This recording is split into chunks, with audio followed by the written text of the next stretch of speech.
ઝઘડો કરો, ગારાગારી કરો, માતા સટકી જાય. જા આઈશ આવતા ચૈતરમાં બોલાઈશ. દેવી શક્તિ જતી રહે, નાહી જાય બહાર. મહાકાળી બહાર જતી રહે, ચામુંડાઈ જતી રહે, બહુચરે જતી રહે. જતી રહે કે નહીં? જો ઘરમાં ગારાગારી થતી હોય, નોરતામાં માતા કંકુના પગલે તમે બોલાવી હોય અને ઘરમાં કકરાટ કંકાસ કરો, ઝઘડો કરો, ગારાગારી કરો, માતા સટકી જાય. જા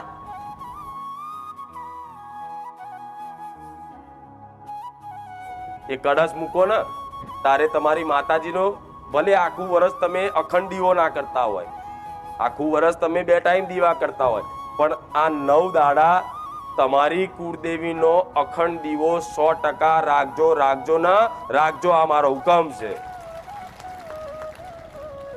એ કળશ મૂકી અને એની આગળ અખંડ દીવો ચાલુ કરો કે માં આખું વર્ષ તો અખંડ નહીં કર્યો, પણ માં આ 9 દાડા તારા અખંડ દીવા રાખીએ છીએ, બિરાજમાન થજો.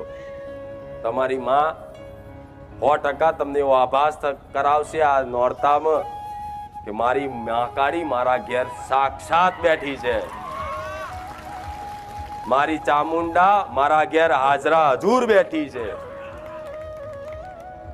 આવી અનુભૂતિ ના કરાવો ને તો મને મેલડીને ફટ કહેજો, ગોડા હું મેલડી આવું કહું. એટલે એવી રીતે પૂજા કરી અને કહે છે કે માતાજી ઉપવાસ કઈ રીતે કરવા, તો પહેલી ઉપવાસ શું છે એ થોડી સમજ આલું. કદાચ સમજ હશે જ, કઈક હોશિયાર દીકરાઓ છે, જ્ઞાનવાળા છે જેને સમજ પહેલેથી છે, પણ છતાંય તે મારું જ્ઞાન આલું તમને ગળે ઉતરે એવું કે ઉપવાસ એટલે શું. ઉપવાસ એટલે હમણાં કીધું ને તન મન અને વચનથી પવિત્રતા રહેવું, એનો ઉપવાસ કહેવાય. કહે છે કે માતાજી નખોડા કરવાના, કેટલા ટાઈમથી કેટલા ટાઈમ સુધી કરવાના, તો અમુક રાતે 12 વાગે ચાલુ કરે, બીજે દાડ 12 વાગે. પણ હિન્દુ ધર્મના અનુસાર સૂર્યોદય થી સૂર્યોદય 6 થી 6 વાગ્યા સુધી આ રીતે ઉપવાસ કરાય. આપણે 12 વાગ્યાનો ટાઈમ હિન્દુ ધર્મમાં નહીં છે. 12 વાગે તો બધું ફોરેનમાં ચાલે છે, 12 વાગ્યા પછી કેલેન્ડર બદલાય. અહીં નહીં, આ તો વિક્રમ સંવંત વાળો દેશ છે. એટલે અવારમાં જ્યારે ઉગતો પહોર થાય ને, જ્યારે હું મેલડી મારા સૂર્યનારાયણના રથડામાં બેહીને આવું ને, એ સમયગાળાથી બીજે દાડનો એ સમયગાળો ના આવે ત્યાં સુધીના ઉપવાસ કહેવાય.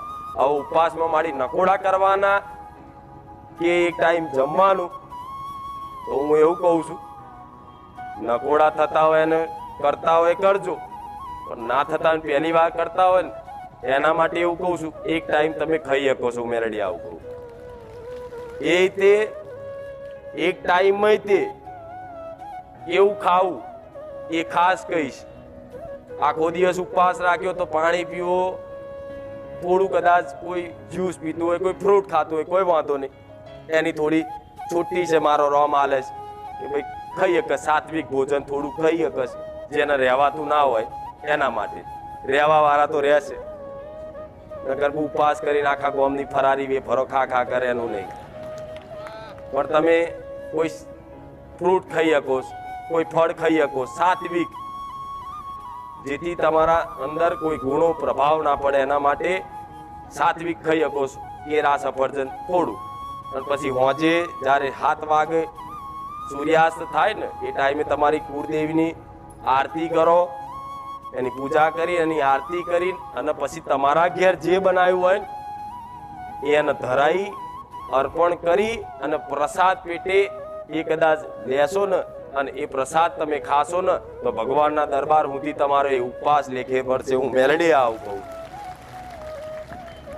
હવે કહે છે કે માતાજી ઉપવાસમાં હોજે શું ખાવાનું, તો દાળ ભાત પૂરી શાક બધું ખાઈ શકો છો એક ટાઈમ તમારી માતાજીને ધરાયા પછી. પણ એમાં જો બહુ મસાલેદાર નહીં, બહુ તીખું નહીં, એકદમ સાત્વિક. જેમ તમે ક્યાંય બહાર ધામે તો ફરવા જ્યા છો ને, બાપા સીતારામ કે પછી જલારામ બાપાએ એ સ્વામિનારાયણ મંદિરમાં ગયા છો ને, ઘણા જ્યાં છે, તો ત્યાં ખીચડી હોય તો ચેવી હોય, એકદમ મોરી મોરી સાત્વિક. એવું સાત્વિક ભોજન બનાવીને ઓછું મસાલેદાર, ડુંગળી લસણ વગરનું આમ આડા દાડે તમે ડુંગળી લસણ વાળું મંચુરિયન બધું ખવડાવશો એ ચાલશે માતા. પાલક પનીર ને બધું જે ભાજી પાવ જે ખવડાવો ચાલશે એ ભાવથી ખવડાવો.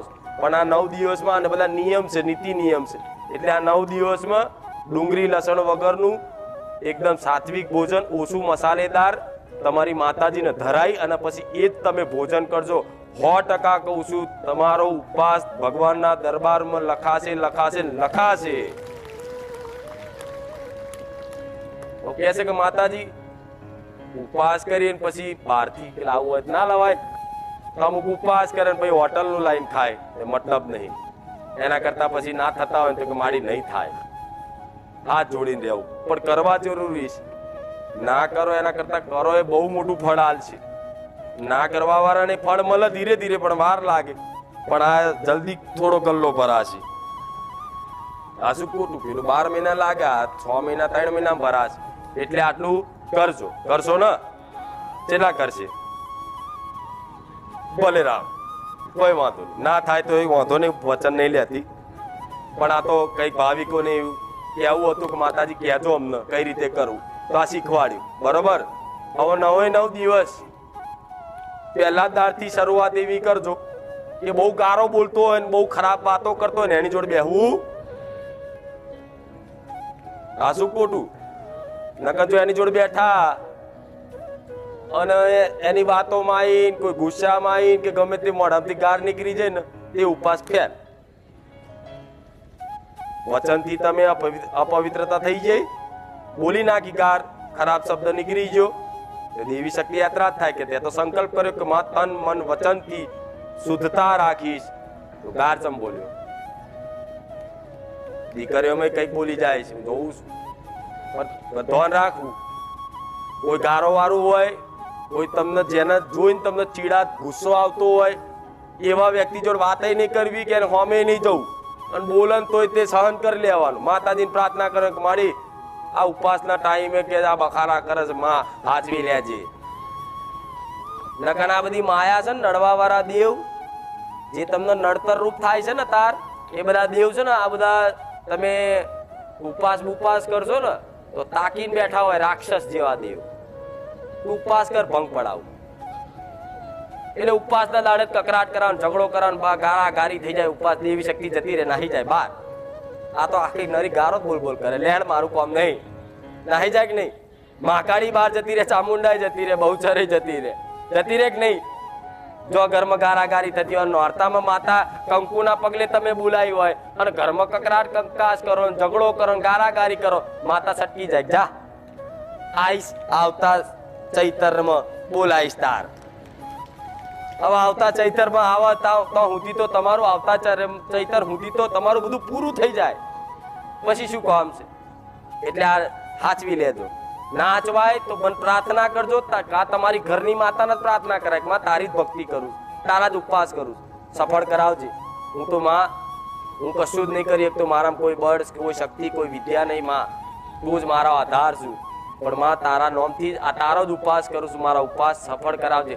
તમારી જ માં તમારો ઉપવાસ સફળ કરાવશે. આવું કહું. બરોબર? હવે બીજી વસ્તુ, મોબાઈલ. આ મોબાઈલથી શેટા રહ્યા છો, વાપરો એનો વાંધો નહીં. કોકનો ફોન આવે તો કોમની વાત હોય બધું, પણ આખો દાડા ઇન્સ્ટાગ્રામ લઈને નહીં વરખતા હો. આ બધું બંધ કરી દેજો. એના પ્રભાવ પડશે તમારા મગજ ઉપર, તમારા મન ઉપર. અને એક ખાલી વિચાર માત્ર બી તમારું મન ચંચલ છે, તરત તમારા ઉપવાસ તૂટી જશે, લેખે લાગશે નહીં અને તમે દુઃખી થશો ને દુઃખી તમારી માતા થશે. એટલે મોબાઈલથી છેટા રહેશે. જો એવા વાતાવરણમાં રહેશો ને તો 100% તમને વિચારે આવશે ને ગારે બોલાશે ને બધું થશે. થશે કે નહીં? પણ આપણે એવા વાતાવરણમાં રહેવું. પહેલાના ગઈડિયા જોજો.